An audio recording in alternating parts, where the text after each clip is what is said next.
నేస్తాలు అందరికీ శుభ సాయంత్రం. మనం ఇతరులకు చేసే చిన్న సహాయం పెద్ద ఫలితాన్ని కూడా ఇవ్వచ్చు కదా. అలాంటి ఒక చక్కని కథని ఇప్పుడు వినేద్దామా? మరి ఈ వీడియో నచ్చితే లైక్ చేస్తారు కదూ. లైక్ చేయండి, షేర్ చేయండి, సబ్స్క్రైబ్ చేసుకోండి. అనగనగా ఒక అందమైన అడవి ఉంది. ఆ అడవిలో ఎంతో అందంగా ఉండే ఒక ఉడత పిల్ల ఉంది.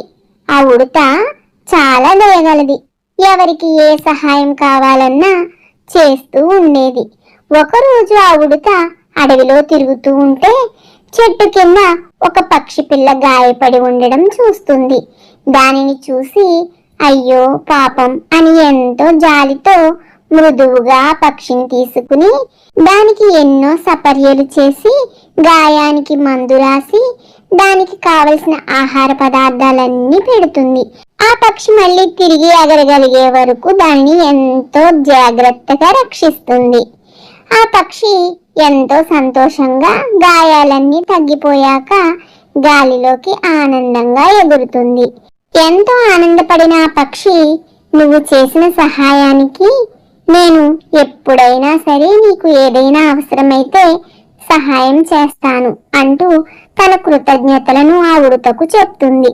కొన్ని రోజులు గడుస్తాయి. తరువాత అడవిలో ఒక రోజు భయంకరమైన తుఫాను వస్తుంది. ఆ తుఫానులో ఉడత ఇల్లు పూర్తిగా ధ్వంసమైపోతుంది. ఉడత కష్టాన్ని చూసిన ఆ పక్షి తన స్నేహితులందరినీ పిలుస్తుంది. ఆ ఉడత ఇంటిని కట్టడానికి కావలసిన పుల్లలు, ఆకులు, సామాగ్రి అంతా పక్షి మరియు తన స్నేహితులు చేరవేస్తాయి.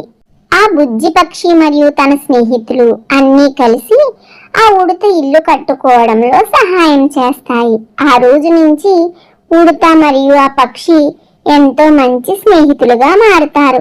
ఎప్పుడూ ఒకరికొకరు సహాయం చేసుకుంటూ ఎంతో ప్రేమగా ఉండడం వలన కలిగే లాభమేమిటో ఆ చుట్టుపక్కల ఉండే జంతువులు, పక్షులు అన్నీ ఉడతను మరియు ఆ పక్షి పిల్లను చూసి నేర్చుకుంటాయి. ప్రేమ మరియు ఒకరికొకరు సహాయం చేసుకుంటూ ఉంటే అది ఎప్పటికైనా మంచి ఫలితాన్ని ఇస్తుందని ఈ చక్కని కథ మనందరికీ తెలియజేస్తోంది. కథ బాగుంది కదూ. మరి కథ విన్న తర్వాత లైక్ చేసి వెళ్ళండి. మరి కథ కంచికి మనం ఇంటికి. టాటా.